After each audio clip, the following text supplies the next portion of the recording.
All right, good morning, everyone. As always, go around, see how people are doing to start. I'm actually in between our short and long, I guess you call them semesters. We have basically the equivalent of a January term, which we don't normally do, but because of COVID, we've done some strange things. So I just finished up what I was doing, and then Monday I launch a whole new set of classes. So I'm actually sitting here writing syllabi and things like that on February the 11th, which is weird, but it's a weird world we live in. Let's go to Mindy next. Hi, I'm Mindy Reynolds, and I work at Washington College, and I am working with Jamie Morawski, who happens to be here. And how are things going there? Crazy. Yeah. Today, my kids don't have school, so if I pop out a screen, it's because I'm refereeing. Oh, yeah. You guys are probably in line for the, is it ice there or is it snow? It's actually beautiful snow, and so they're all out playing, but they just argued about a fort and, all that fun. As one does, yeah. Ronia, let's have you next. Thank you, Michael. I'm Rania. I'm from the chemistry department at the University of Arkansas at Little Rock. Nice. And we are shut down too. I was kind of in a panic mode because I teach night class last night, and they said that they will shut down face-to-face and online classes. And so I'm like, okay, interesting. And then I woke up this morning and there was like absolutely nothing outside. So that's what it takes to shut things down at Arkansas. That's the dilemma. And I live, I'm from upstate New York, but now I'm in Southern Virginia, where just the threat of something will close everything. And so my Yankee sensibilities do laugh at that, but better safe than sorry, I suppose. Exactly. Speaking of which, Jamie, how's Syracuse doing? Oh, there's snow all the time. Yeah. No, actually, it's fine. It's just cold. Yeah. Yeah, which I like the work from home aspect because I don't have to like go into my car and then warm it up and then drive to work. I'm getting very lazy by just like walking up the stairs. At some point, I am going to have to go back in the office. We just started this week, so Nice. Yeah, all my classes, I only teach Mondays and Wednesdays. I stack all my classes those days. So I actually thought I was supposed to get my second vaccine today, and it's not till next week. So I like cleared my schedule for the next 2 days, thinking I was going to be like sick and laying in bed. And then I looked at the calendar and was like, can't count to 4. So I'm here. I was anticipating coming next week. Do you go to the, do you go to your doctors, or do you go to a larger site? No, I go to like they set up a big clinic at the Performing Arts Center. Yeah. I asked because I mentioned last time my parents went to the state fairgrounds to get theirs. So. Yeah, no, ours is at the On Center, which is right downtown. Yep. So it's super easy. But yeah, I was like all excited and like mentally prepared to get it today, and then I just realized that it's actually next week. So oops. Better to be off by a week early than be off by a week That's late. right. That's right. And then finally, we have Carlos freaking me out by not being in front of his traditional professional background and wearing professional background. Ha ha. It has your name and a logo. It's pretty professional. That's just hiding the mess and the kids and the lack of work. Yeah, I'm at work for a change. I can tell. Yeah, it's like you're back at the office. I see. Yeah. We're getting a piece of equipment installed. Apparently, it came with a German connection that doesn't allow us to plug it into the internet. So we'll see. But I teach molecular biology classes at NC State, and this semester I'm teaching an online yeast metabolic engineering. That's going to be our third class, taking lab-based class to an online environment. I'm kind of liking this, although I do hear and feel for students that are not getting the lab experience. But we're learning. Yeah, sort of trial by fire for everybody. Oh yeah. And Anjali, how are you? Yeah, hi, good morning. How are things going out there? Doing well, thank you. It actually just occurs to me, are you joining us at 6:36 Pacific time? It's 7:30. Oh, okay. That could be where. Oh, right, because I'm. Yeah. Truth be told, I'm in the central time zone right now. I'm in Minnesota where it's minus 10 degrees, and so yeah, I forgot. It's only 2 hour gap, so 7:30. That's still pretty good though. Yeah, I might come back on Thursday. Um, but I love to. Um, I really appreciate you organizing this and sending reminders. So Well, good. thank you. So Carlos is responsible for this.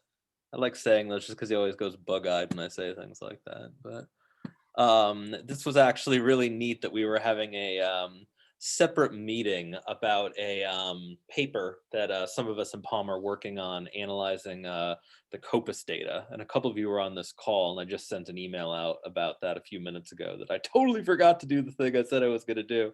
And so I finally sent that out to you guys. But Carlos in that meeting is like, hey, we should discuss this paper. And so I looked through it and I'm like, yeah, we probably should discuss this paper. This is a fresh off the presses spring 2021. It's not even spring 2021 yet. Thinking about think, pair, share, and raising skepticism about the share portion of think, pair, share, bringing up a series of assumptions and suggesting potential, if you find them necessary, remedies for those assumptions. And I will say, I can personally relate, taking myself back to the student side of things, the scenarios that they raise in here about clutching my heart a little bit every time it came time to random call outs and the anxiety that comes with that. I was also one of those irritating people that in a small group setting, I'm like, just let me do this or something like that, which is not good for group dynamics, but I can identify my own weaknesses there. And so what this paper is driving at is the benefits of think and pair, but maybe a reconsideration of the idea of share. And I'll call on Carlos first because he was the one who brought this paper to my attention. And so, Carlos, what was your sort of impetus for why this is important for us to talk about? Because I definitely agree upon now looking at it. Someone sent that to me, and I skimmed through it, and I was like, yeah, at table one, I do that. And yes, I agree with the sharing part. Always makes me, I don't know, it never sat well with me, but I really appreciate their analysis of the assumptions and the challenges. They I really enjoyed table two, and it made Yeah. me think how we do it.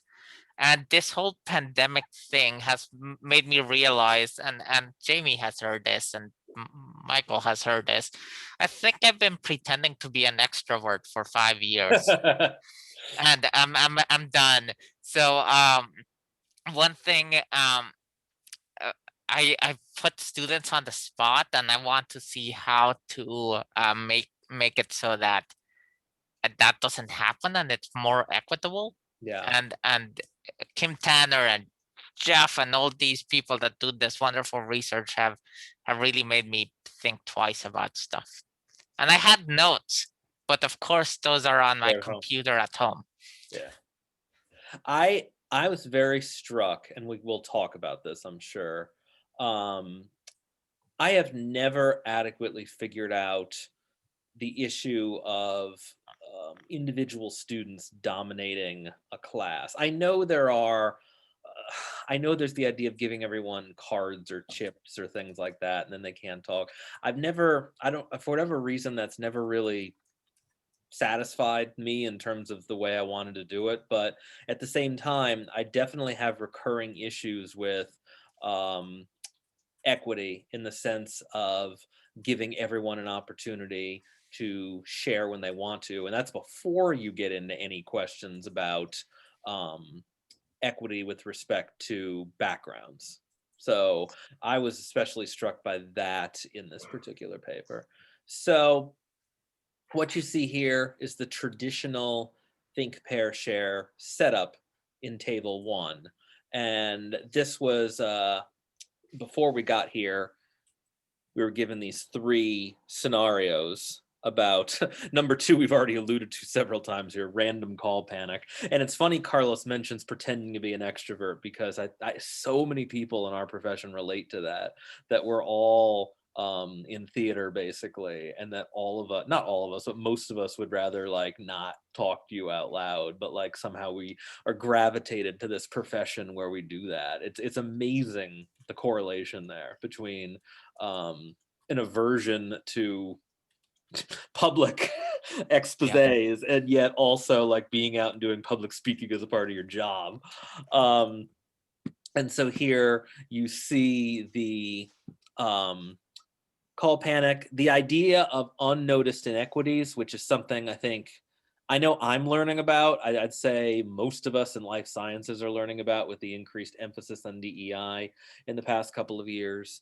And then scenario 3, putting this in terms of a science seminar, this made me laugh too, because I thought about anxieties about asking questions. Should I ask a question to impress people, but I don't want to embarrass myself and blah, blah, blah. I'm like, oh my God, this is all documented out here exactly like I remember.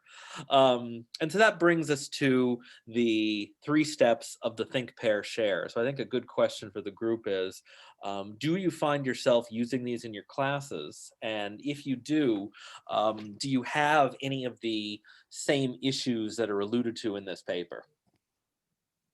So one thing that I noticed that I was kind of surprised that they didn't talk about, that's used a lot in POGIL, and I've started using that in my class, which is designating a reporter before you go.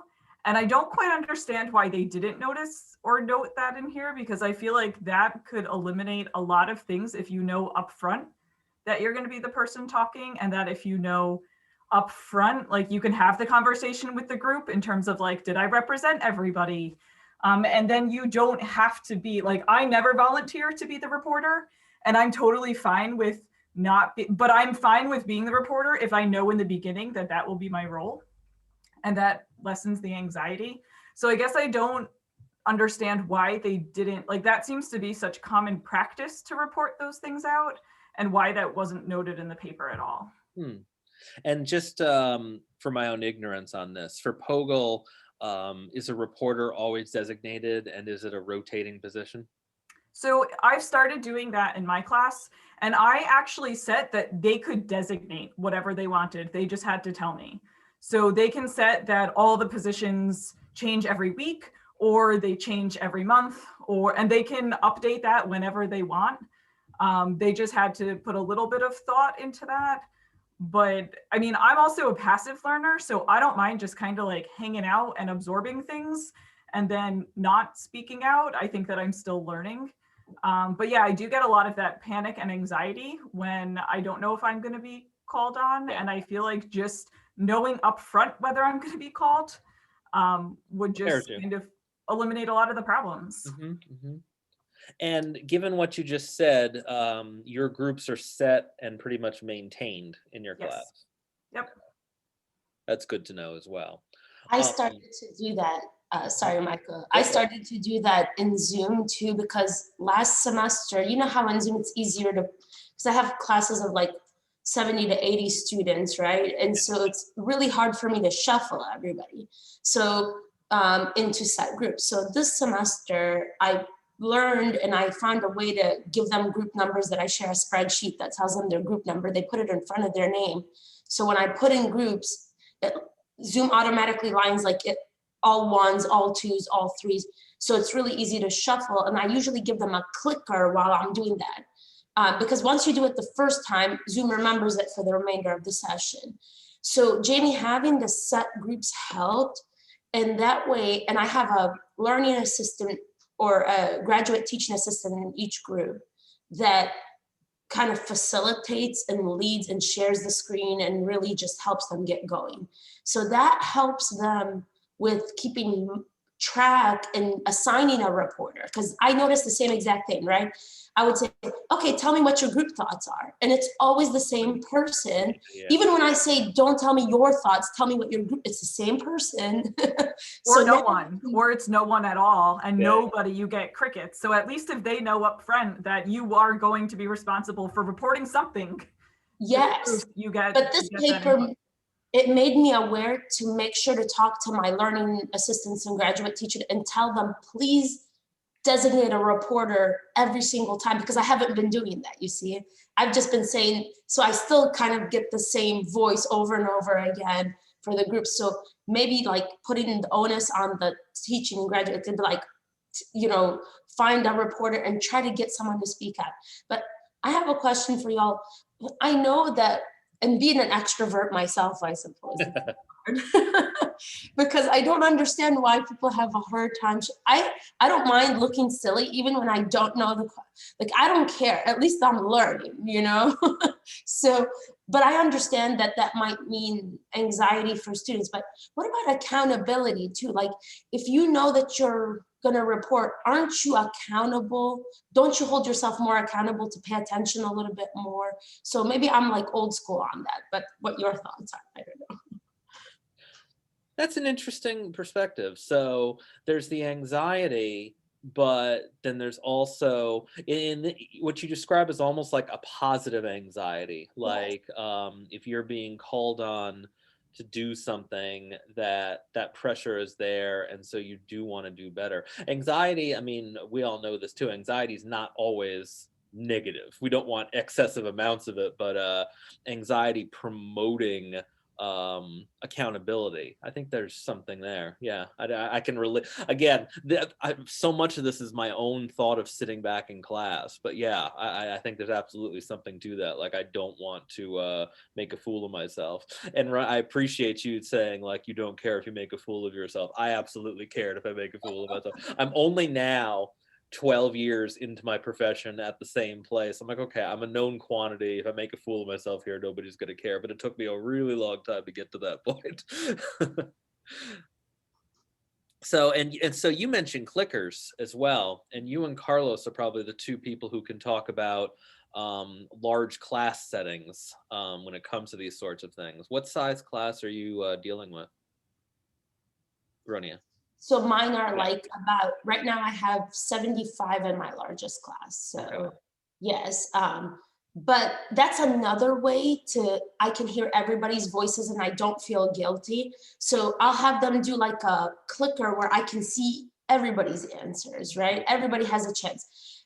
So even if I get the same people that speak during, you know, share time, at least I know I have a backup of like collecting all data from all students and giving them a fair chance. Mm-hmm. So it's kind of my backup, I guess, to this think, pair, share idea. Yeah. Now I call it, sometimes I call it think, share, or write, share. I skip the pair part because I can't put them in like breakout rooms every time. So I do give them the silent time to write something down. And usually I do write, share, because that prompts them to, because if you say think, they can think about like daydream about something else, right? So if you say write, after lunch or something. Yeah, right. And then like, I don't know, or maybe sometimes I'll do a clicker. That would be their write part. So they'll write a short answer in clicker and then share, because it's like really hard because I have 50-minute classes 3 times a week for most of my classes. So if you do multiple breakout rooms, you lose a lot of time that way in, you know, going back and forth. Unless it's like, you try to pop into them all, or as you said, you had graduated. Yeah, that's wow. That's right. So I appreciate you bringing, by the way, I mean, this was obviously written, none of this was written with COVID in mind. So it's nice that you bring in this sort of COVID Zoom perspective on all of this, because one of these big conversations we're all going to have pretty soon is that, all right, what's going to go back to quote unquote normal and what's going to stay this way? And Zoom breakout rooms probably aren't going away. So I appreciate your sort of perspective on this. Absolutely. And Michael, just so you know, I think this pushed a lot of departments to think creatively after everything that we've learned. So my department, we always had a day class and a night class. Yeah. And it was always challenging to teach the night class because, you know, I didn't want to teach it I have a family. And so every semester wouldn't be, you know, fair to take 2 nights of the week or whatnot to teach it. So now we're going to do it hybrid. And we're still going to do it. I said, I don't mind doing this, but my morning classes will be to give students more choice. I know a lot of our students are in the same position that I am, non-traditional, kids at home, work, So this has taught us learning how to do active learning in the virtual environment, Yeah. has taught us to do this, to sustain this, even when COVID is gone. So I'm excited about the prospects for our students and what we've learned. So I hope they keep cranking that stuff out for sure. I'm never going to go so far as to say that the COVID pandemic was a blessing, but like No, we've definitely had a life gives you lemons, make you lemonade situation on a lot of this. I'm glad you mentioned that because that's something I've been thinking about, and I'm kind of excited about. Well, not kind of. I am excited about rethinking the courses, and I realized that the lab component. And I just finished another discussion. Realized that the lab component is important, but right now my brain is on the how can I make the lecture component better so that when we flip return, I really envision hybrid. I'm loving this environment, and then when we have time together, it's gonna be time playing in the lab, doing stuff hands-on, and I think it's bringing up new ways of thinking. I agree with Carlos. Like in my department, we just met, and I don't think we're actually going to go back to some of the traditional ways. I think we're going to keep it hybrid. I've already flipped on my classes, but now I think everyone else is flipping them, and it's so cool. All the fun things we're going to be able to do in person. Who knows how many kids we're going to have in every single class? But yeah, I think allowing us to maybe do more lab work or more hands-on. But going back to the idea of breakout rooms, I personally have, my students have hated them. They've not gone well. I don't have teaching assistants, so I can't monitor.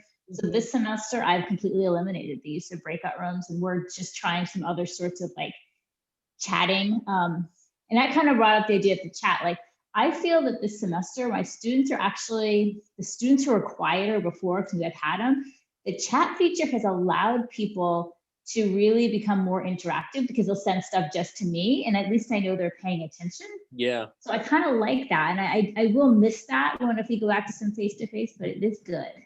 Even in our discussions like these Palm Journal clubs and other places, people have been able to put things into chat that are certainly positive and thoughtful, but not necessarily, you know, verbalized. And so it's that same idea, absolutely, that we could lose back in the traditional setting. I put table 2 up, and actually, assumption number 4, I'll go straight to, because Ronia, this is what we were just talking about. The share motivates students to participate in the think and pair, which I think, correct me, it's another derivation, I think, of what we were just talking about, right? I don't think necessarily it's wrong, but I hadn't noticed, you know, you brought it up. I was like, oh, look at that. Like it's brought up here as an assumption of why sharing could be bad. I suppose it's about level of anxiety here. And I was selling it as good anxiety, right? And so this isn't even taking that into account, just simply this, not necessarily all bad, but that this is an assumption, I guess, for us to worry about. So that's an interesting, that we were just bandying back and forth about this, and this is now here on this table as assumption number 4. Carlos, you mentioned table 2 before. You mentioned table 2 before when you're bringing this up. Are there particular things for you that were striking here? Because I got another one too.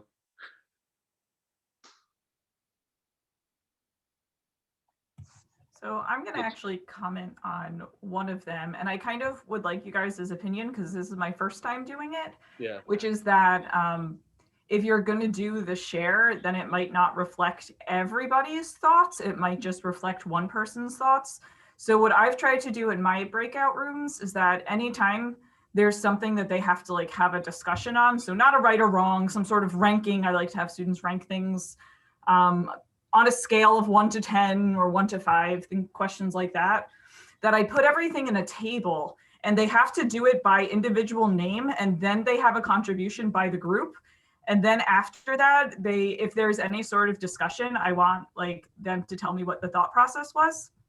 Because for me, that means every single person has to contribute, because you only get points if you have a line item on that table. So if you don't contribute anything to it, you individually do not get points for that. But then it allows one of the problems that I always have with working in groups is that if you're in a group with a very strong-minded person and they dominate everything, then if you disagree with, I teach math-based classes, there is a right and a wrong. So if you have somebody who's going to dominate and do something wrong and I disagree with it, then you have that chance in like a paragraph form after to say, these two people really disagreed on this point. This person thought this person thought this, the group voted as this.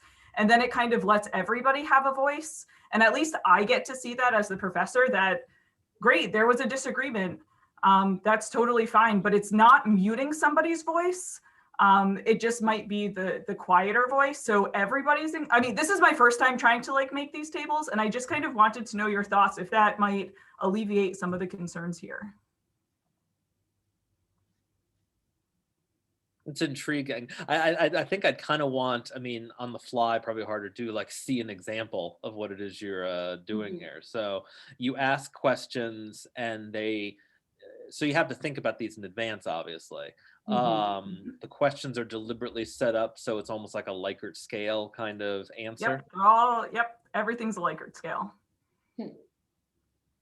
So one of the examples I can give, because we just did this yesterday, is that I teach an environmental sampling class. So I have like 8 different things that make sampling unique.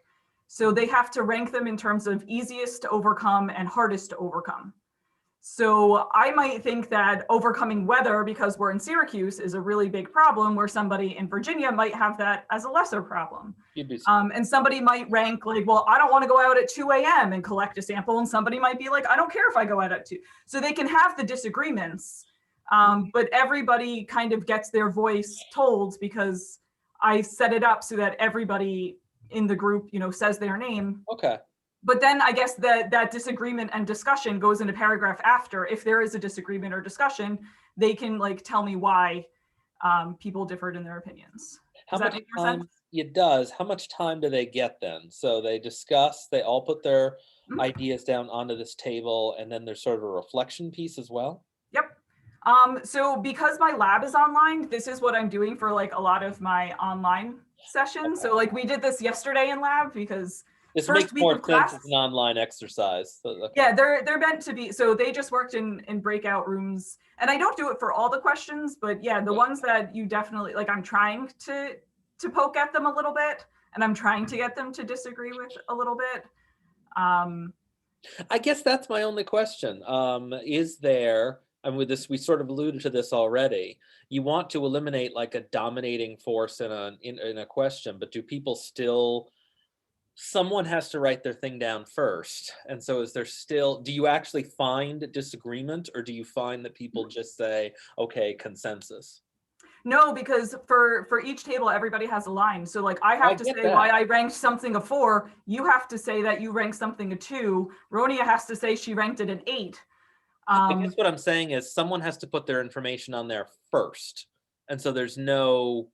Well, it's a group assignment. They're only handing in 1. Oh, okay. Less grading. Yeah. Okay. Yeah. That's interesting.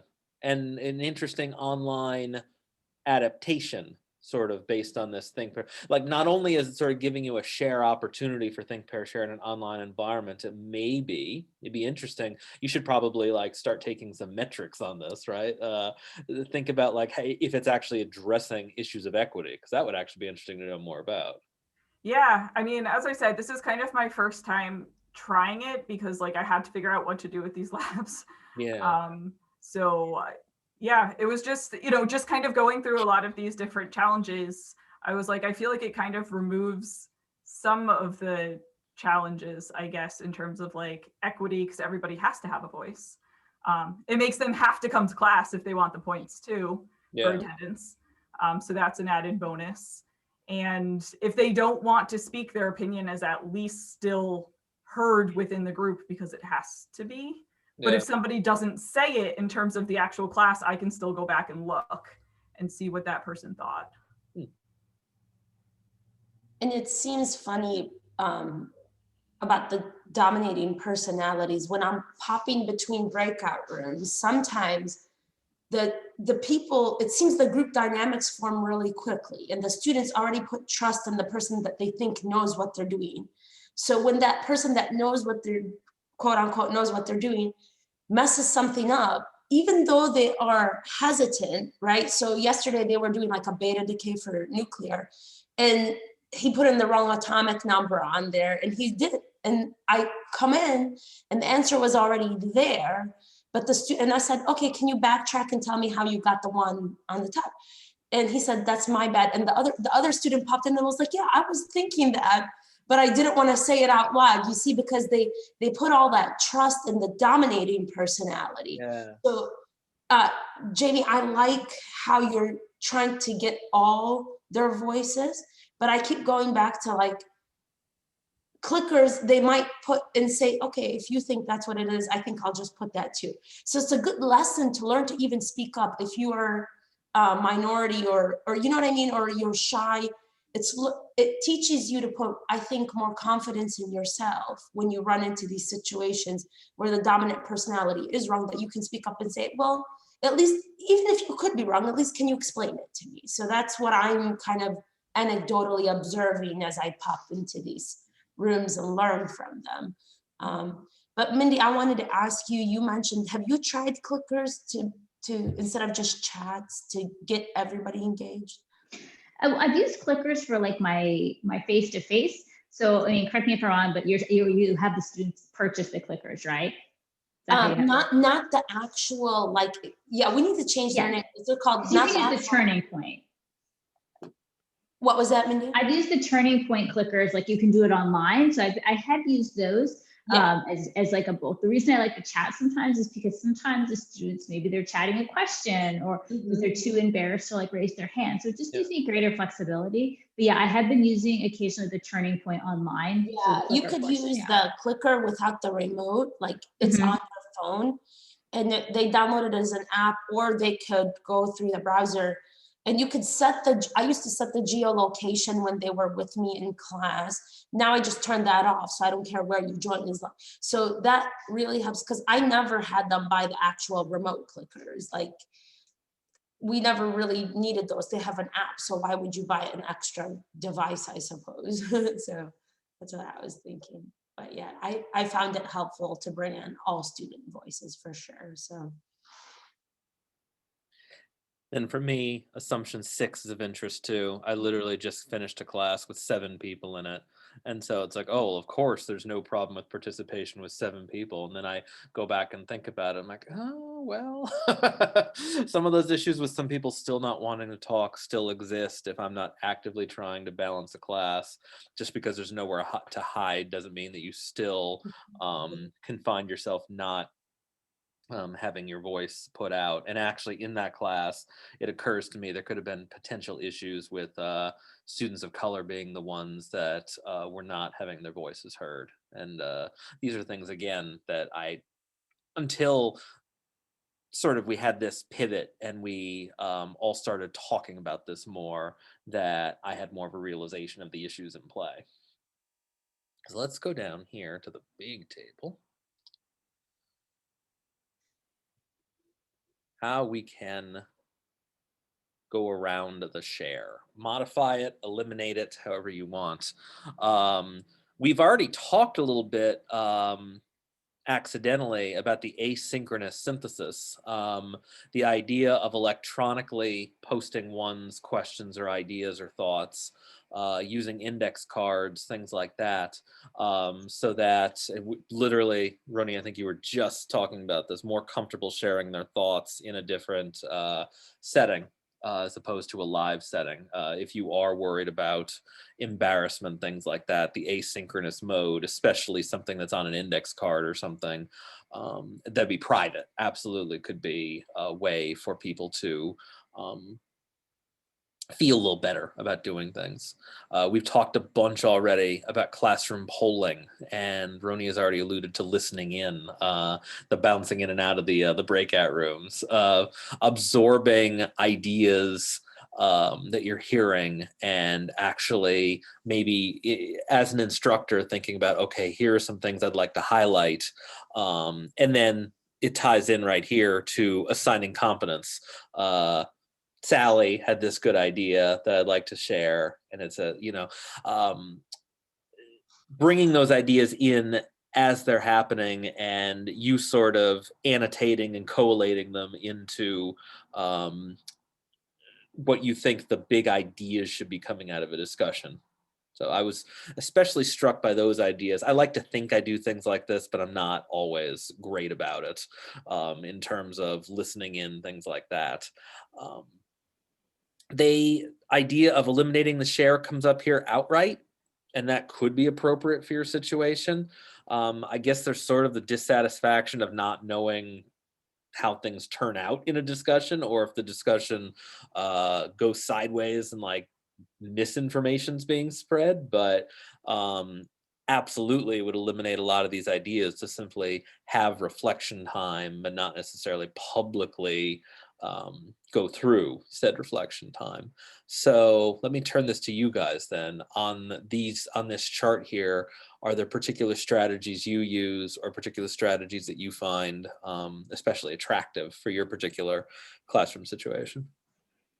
So I've really been doing a lot of this idea of the electronic posts. Yeah. I tried discussion rooms, and they weren't, not discussion, sorry, discussion boards. And I had some mixed messages or mixed uses of them.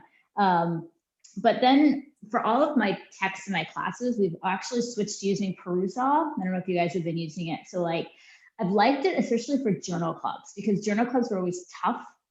Who's going to share and how's it going to go?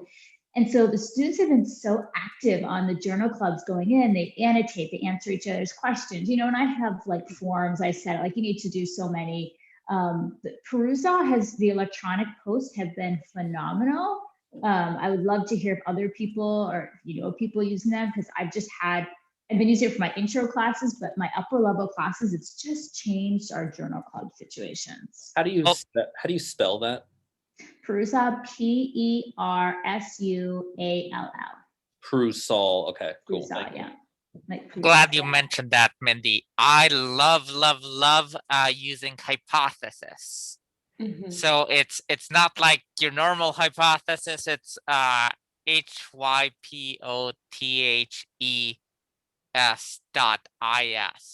So it's hypothesis with a dot. So it's like Perusall. It's really cool because I can create groups of students, and what I tell them is we're going to read these papers, and you can ask whatever question you want. And what I want is 10 honest, good, meaningful contributions from every person. So if we have 17 people in a class and they are reading a paper, they put 170 notes in there. And it could be, and some of the, I've structured it more and more. So I tell them use these tags, and if you have another keyword, add it to our tag recipe list. And if you reply to someone, include a link to a YouTube video or another paper, and the discussions become really, really rich and cool. It's fussy because it works best with Chrome. So of course there's a freaking browser issue, but and then there's paywalls. So I've learned how to put the proxy for our NC State library, but it works better with HTML pages that are open access. And that in combination with Top Hat is our polling software that we use. And Top Hat, I loved it in the classroom, but honestly, I think I love it more asynchronously or online, because I can do polling discussions that are anonymous. So I'll do the pair with your group for a while and then post something. And they are anonymous discussion threads, and you can see them pop up, and you can structure them. I tried to say clever, but I'm not sure if it was clever or just out of desperation. Change the prompts to like contribute something that no one else has contributed yet. And they are anonymous, but there's that impetus to go back and contribute something no one else has. It's been fun. I miss my index cards. The fortuitous conversation, because literally an hour ago, our librarian sent us, "Hey, we're piloting this thing called Hypothesis. Maybe you." I'm like, "Oh," and I hadn't thought anything of it. And now Carlos is like selling it to me. I'm like, "Oh, maybe I will go to that workshop next week." So that's I've good to hear. used it before with LibreText for working with a colleague, Carlos, but I've never used it with students. Does it take you like a long time to grade them? Or do you just look like they just contributed? How do you, manage your workload with that? So that's a debate, and honestly, I'm new to this, and it became my Palm project, Michael. It's kind of funny. Yeah. So we started off with just a number, then one semester a number of annotations, then one semester I came up with a rubric, and that really backfired on me because then they were really, really, I thought they were kind of fake conversations. They were just trying to check the box. So I've gone back to number of annotations, and I know a number is arbitrary, but I've really couched it in a way that I'm like, these are notes that will help you understand a really complicated paper. And in the class that I'm currently teaching with my better half, which is a lot of fun, we restructured it so that we would start with these papers that often take us 2 weeks each to figure out the genetic screens and everything. We started with them really early. And because of the annotations and the students looking up stuff, and we were lucky to have a graduate TA who has taken the course, Miles just goes in and looks for number of annotations that are meaningful and responds. So seeding questions is really important, but we're doing it by a yes or no. And you go ahead. Having the TAs contribute, Miles has been excellent because he keeps the conversation going and acknowledges misconceptions, I guess. Thank you. Yeah, I don't have any graduate TAs or any TAs or anything, so I had to do it all myself. But Perusall actually lets you set your grading standards, so I can go in there and I can set it all. It's a small nominal fee, as long as you have to have if you're doing a textbook, you want to make sure it's an open source textbook, which you can put on. I like Perusall because it does integrate with my LMS, which for me is Canvas. So my grades are automatically synced. So for me, actually, my grading has gone down. And then since they already have the annotations, I think we have a better discussion because then we're confident. They're like, oh, somebody else had that same question, and we can go back. I really like it. And the students have told me that they like it better than the traditional journal clubs. I like the LMS integration. So Hypothesis has that option, but I heard it's rather expensive, and we haven't done it. I still use the free version without LMS integration, and it's really robust web-based software, so you can just run a search for a username and how many annotations, and it will divide it by paper. So I just run quick searches for student names, but that's still work.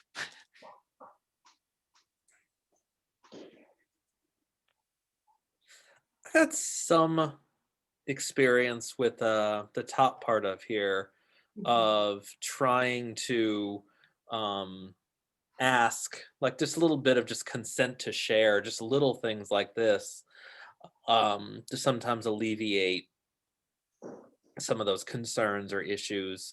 I've done a lot, which is not really, if I look through here, maybe there's something related to this, like a go around.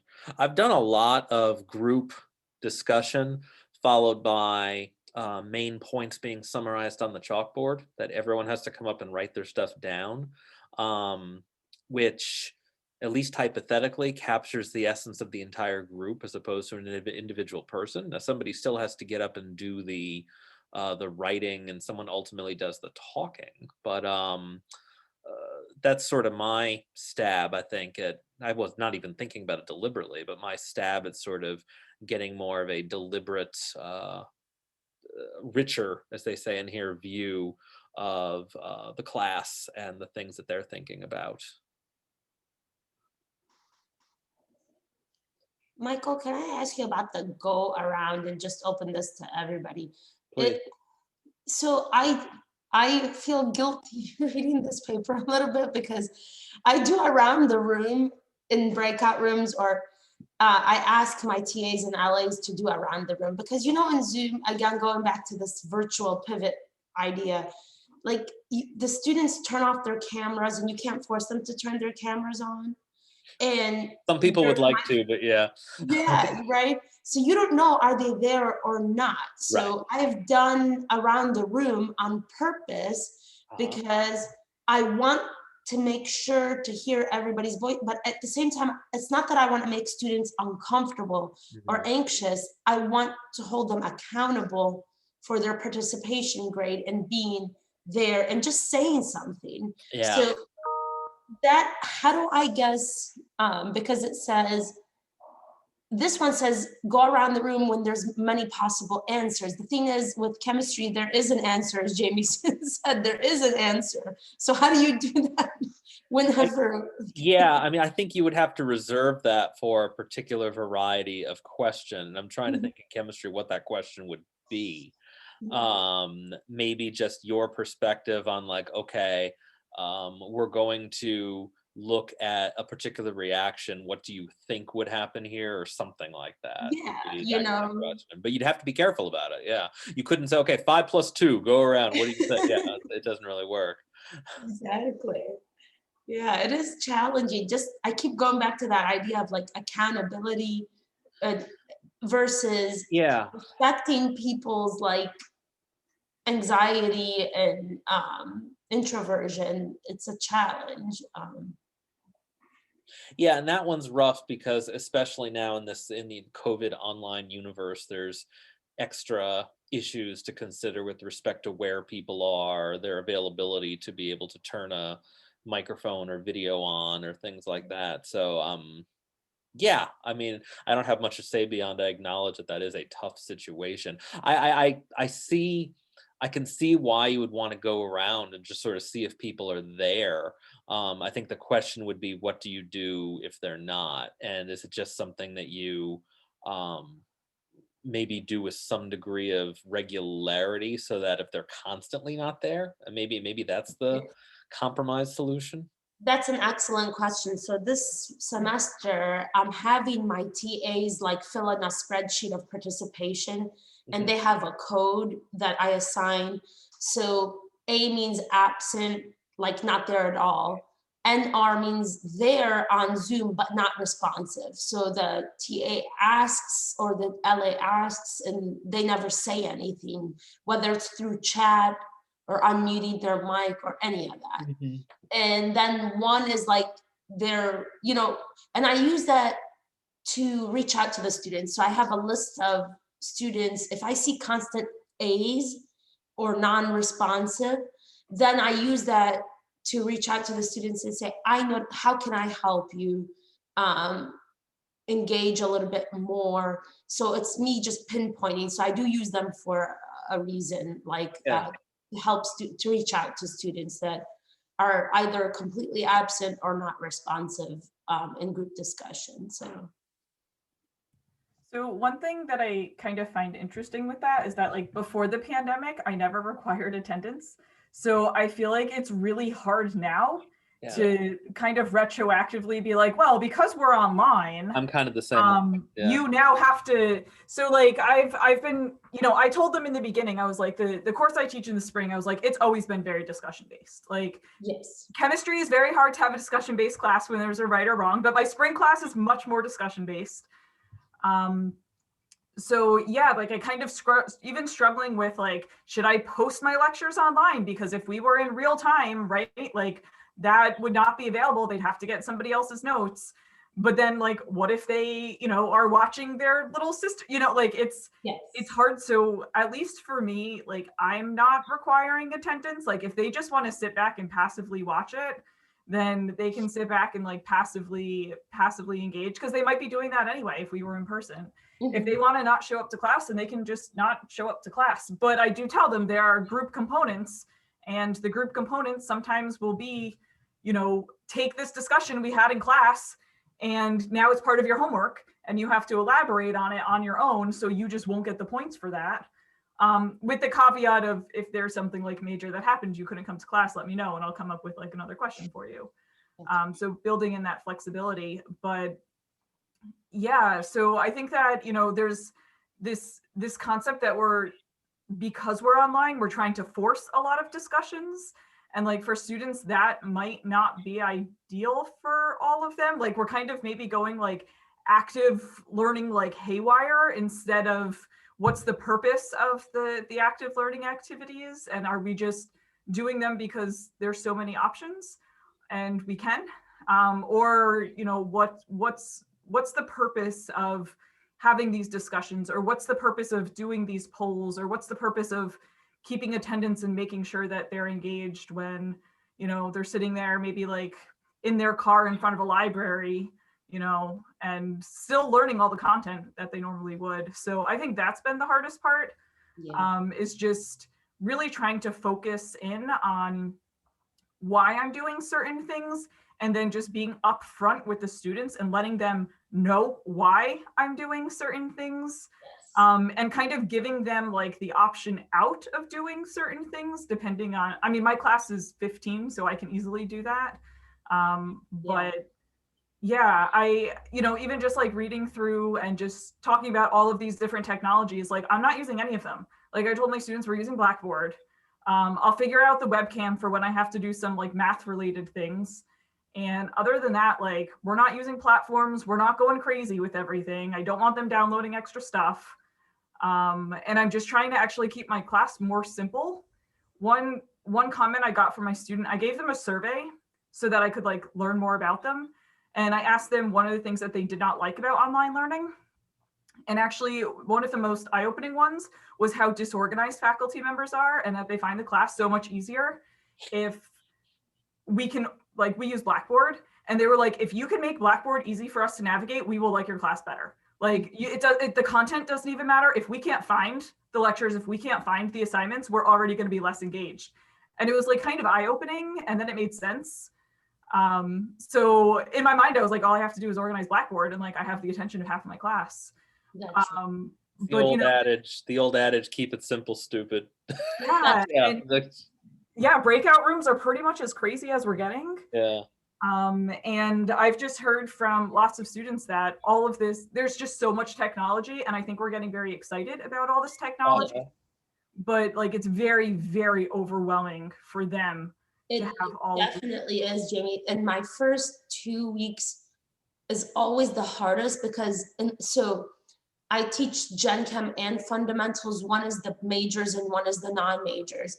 And in the majors, right? So in the majors one, I had to build on what the faculty had done because I didn't teach it the last. So I didn't want to start from scratch building labs. They're using Google Classroom. In my non-majors, I'm using LabFlow, so the whole just knowing what to log in, I gotta tell you, is a nightmare the first 2 weeks, right? Even for me, and I hate it. But here's the feedback that I got.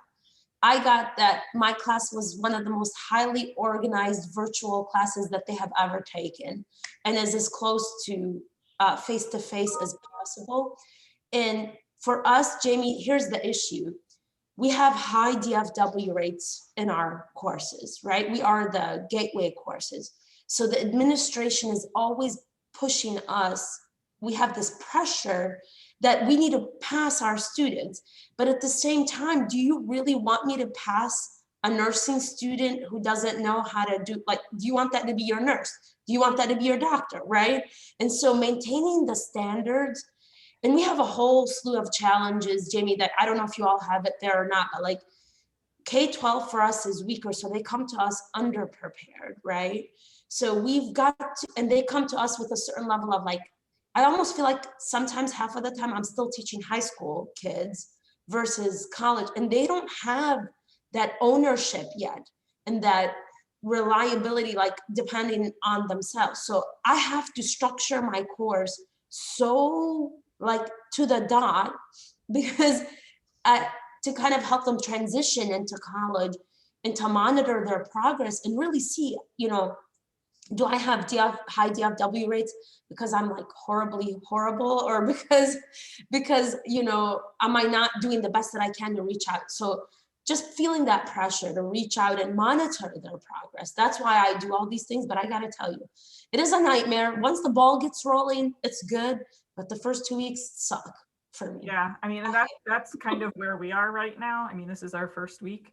And like right now, I'm actually just even soliciting feedback. I was like, can you guys navigate my Blackboard page? Is there anything I should change in this first week? Like I have a TA for my class and I was like, can you find everything that I need? I actually started a new tab that's just email communication. So if they delete my emails, they can go to Blackboard and they have the Word documents of all of my emails and all of my, and I didn't do that last semester. I was the one who kept on deleting my own emails. And then with Blackboard, you can't get them back once you send them.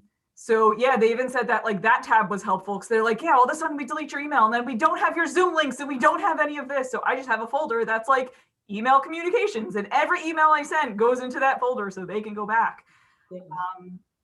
And yeah, they said that was like the most helpful thing ever. And I was like, that's the easiest thing to do because I always close Blackboard early.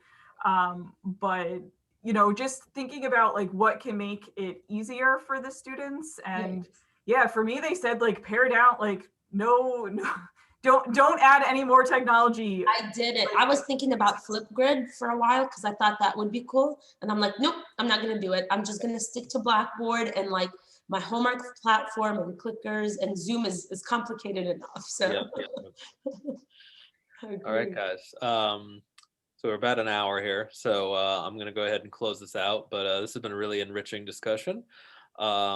I actually have new ideas I want to try now too, so that's the whole point of this exercise. So thank you guys for your participation, your enthusiasm, and we'll talk to you next time. thank you. Sounds good. Bye.